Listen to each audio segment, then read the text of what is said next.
Bonjour à tous. Alors ma minute Walter concernera aujourd'hui la justice, avec une question: jusqu'à quand cette justice tarée?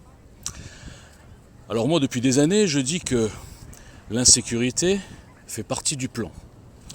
Je dis aussi que notre justice a été kidnappée par une caste d'idéologues, souvent francs-maçons d'ailleurs, et qui finalement œuvrent à la disparition de la France chrétienne, vous verrez à la fin que je n'exagère pas, et laisse en liberté des dangers publics pour justement alimenter cette insécurité. Aujourd'hui, je prends le cas par exemple de ce chauffard. Je crois qu'il s'appelle Zacharia. Bon, il ne s'appelle pas Jean-Paul. Donc, 22 condamnations. Je roule en état d'ivresse, sous l'influence de produits stupéfiants. Je ne m'arrête pas, bien sûr, refus d'obtempérer. Course-poursuite de 12 km. On ne peut pas dire qu'il a eu un réflexe sur 300 mètres, après il a dit « là, qu'est-ce que je fais, je m'arrête ». Non, 12 km. Mise en danger de passants, de n'importe qui pendant 12 km. Et après, bien sûr, j'écrase les flics, etc.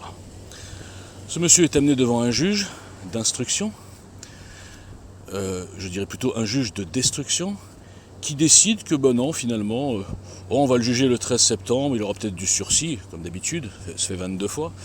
Et puis en attendant, on va le laisser libre. C'est pas du tout un danger public, c'est quand même, il faut maintenir sa vie privée, comme l'imam Iqiyoussen. Alors là, c'est un exemple parmi des centaines, parce qu'il y en a toutes les semaines, des décisions qui prouvent que depuis au moins 40 ans, la justice n'est plus rendue au nom du peuple français, mais rendue au nom d'une caste d'idéologues et de destructeurs de la nation France. Alors on va me dire, oui, mais tu comprends, il n'y a pas de place dans les prisons. Ça fait exactement 20-25 ans que tous les gens qui savent compter, si j'ose dire, savent qu'on a un manque grave de place dans nos prisons. Dans le programme JL, dès 2017, évidemment, j'avais pris une simple comparaison et j'avais souligné que la France était le pays où il y avait le moins de places de prison dans toute l'Europe. Et comparer, si vous pouvez, l'insécurité quotidienne, l'ambiance qui règne dans nos villes, et par exemple l'Espagne, ou même l'Italie, ou même l'Allemagne, et vous comprendrez que ces pays sont 2 fois plus sécurisés, si j'ose dire, et il y a plus de places de prison que la France. Donc on comprend bien que c'est une volonté politique.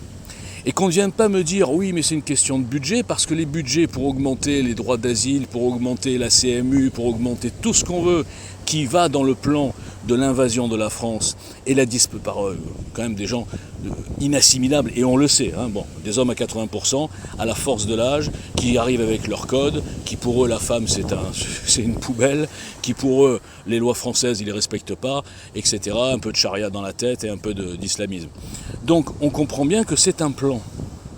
Alors moi ce que je comprends pas, c'est que si moi je le vois, je ne dois pas être le seul, les politiciens du casting devraient le voir. Or, quand je vois les programmes politiques qui ont été présentés, même en 2022, mais même en 2017, et même en 2012, même Sarkozy, malgré son soi-disant Karcher, tout en nous disant que nous devrons accepter la mondialisation et le métissage. Ça c'est le mot du franc-maçon Mélenchon. Eh bien, je vois que le seul programme qui pouvait résoudre de façon incontestable ce problème, c'était le volet justice du programme JL, que je vous mettrai en description. Non seulement le volet justice dans ses mesures fortes, qui instaurent évidemment, qui remettent plutôt la double peine, le cumul des peines, oui, on a arrêté le cumul des peines aujourd'hui, on est condamné 4 fois pour 4 crimes différents, on prend la peine la plus forte et puis les autres ça passe à l'as. Pareil, aujourd'hui un type il tue une personne, il prend pareil que s'il en tue 5, enfin c'est n'importe quoi. Il faudra instaurer des tableaux de peine automatiques. Et oui, parce que c'est bien beau de dire oui, mais il faut prendre le cas par cas, mais à un moment donné, il n'y a plus de cas par cas. Un type qui est condamné 22 fois, c'est inacceptable. Et certainement qu'il est étranger ou binational. Alors là aussi, il faudra revenir sur le droit du sol. On est obligé, c'est pas inhumain, c'est pas antidémocratique, c'est pas fasciste, de se dire qu'aujourd'hui, quand on voit que plus de 30% des naissances en France sont d'origine extra-européenne, On se dit que le droit du sol a atteint ses limites, sans parler de la facilitation de l'octroi de la nationalité. On a bradé notre nationalité. C'est un pays, un des seuls pays, où le drapeau est tabou. Je vous rappelle que quand on sort un drapeau français dans la rue, sauf s'il y a un match de foot, on passe pour un facho, raciste, nazi, tout ce qu'on veut. On est dans un truc de fou. Par contre, si on sort un drapeau palestinien du Hamas ou je sais pas quel pays africain, ah bah là oui, c'est les droits de l'homme, c'est super. Antiracisme, etc. Mort aux juifs, mais antiraciste. Donc, ce que je veux dire par là, c'est que si on comprend qu'il n'y a aucun programme, en tout cas dans les partis officiels, qui gérait ce problème comme EGL, c'est-à-dire avec un mandat impératif, l'élection des juges, évidemment ça fait peur ça.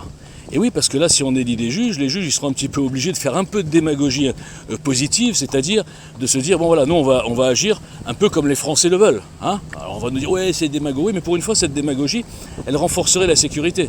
C'est pas de la démagogie financière. Moi, je suis pour la démagogie philosophique ou idéologique. Tout ce qui concerne la finance, là, c'est dégueulasse, parce qu'évidemment, on ne peut pas tout payer pour faire des promesses en l'air et faire exploser les budgets. Mais de dire que les juges soient élus par les Français et qu'il y ait donc une majorité de Français qui élisent des juges qui présentent un programme, si j'ose dire, dur, clair, net, eh bien, on aurait beaucoup moins de problèmes. Et on serait moins aux mains des francs-maçons et de cette caste de mondialistes qui détruit la France. C'est simple. Et pourquoi personne n'y a pensé? Pourquoi? Bon, ceci dit, personne n'a regardé le programme EGL. Mais enfin, pourquoi personne n'y a pensé? Parce que je vous le répète, les partis politiques du système sont consanguins. Ils viennent tous des mêmes écoles, ils viennent tous des mêmes castes, ils sont énarques à 60%. Ils se connaissent tous, ils sont là pour jouer le rôle de la droite, le rôle de la gauche. Chacun joue son petit rôle et ceux qui se font, excusez-moi, entuber, je suis chaud ce matin, ce sont les Français qui croient à cette pièce de théâtre et qui malheureusement n'arrivent pas, je le dis depuis 4 ans, à regarder ailleurs, à regarder vers des mouvements ou des gens qui sont complètement déconnectés et hors de ces systèmes d'entre-soi, des gens qui se cooptent, qui se protègent, qui se décorent, qui se recasent. Regardez Macron, il a recasé tous ses lieutenants là, à des postes qui servent à rien mais qui nous coûtent 10, 15, 20 000 avec les charges chaque mois aux contribuables français pour qu'ils puissent aller manger dans les grands restaurants, se balader avec des chauffeurs, aller fumer des cigares, etc. Là, je pense à Larcher. D'un coup, j'ai eu un flash. Larcher.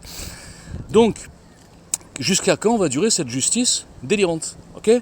Eh bien, ça sert à quoi tous les jours sur CNews? Ah oui, chacun dit oui, mais c'est pas normal, c'est un scandale. Et ça fait des années que ça dure. Et il n'y a rien qui change. Il n'y a rien qui change, il n'y a pas que ce domaine, il n'y a rien qui change. Et les gens continuent à ne voir que les politiciens, à ne voir que les partis du système, que les faux opposants, les faux dissidents, j'en parle souvent, et ne veulent pas regarder des choses concrètes qui réparent absolument toutes les aberrations que nous avons, nous les citoyens lambda. Donc EGL est là pour ça depuis 4 ans. EGL fait des propositions avec un système de modernisation de la République qui est inattaquable, qui n'a été pensé par personne, parce que ça sort des codes des énarques et des gens qui veulent que rien ne change. Je parle des gens qui sont actuellement dans le système. Tout ça est d'une logique froide, d'une limpidité. Et parce que les gens n'aiment pas mon style, un petit peu, j'avoue, parfois agressif, ils ne regardent même pas. C'est en ça que je dis que ce pays est devenu une maternelle, où on fait attention à la forme au lieu de voir le fond. Et comme je ne suis pas bon dans la forme, alors que ces professionnels de l'hypocrisie, de la stratégie politique, eux, sont bons dans la forme, alors que dans le fond, ils sont pourris, eh bien les gens continueront à se faire entuber, comme j'ai dit tout à l'heure.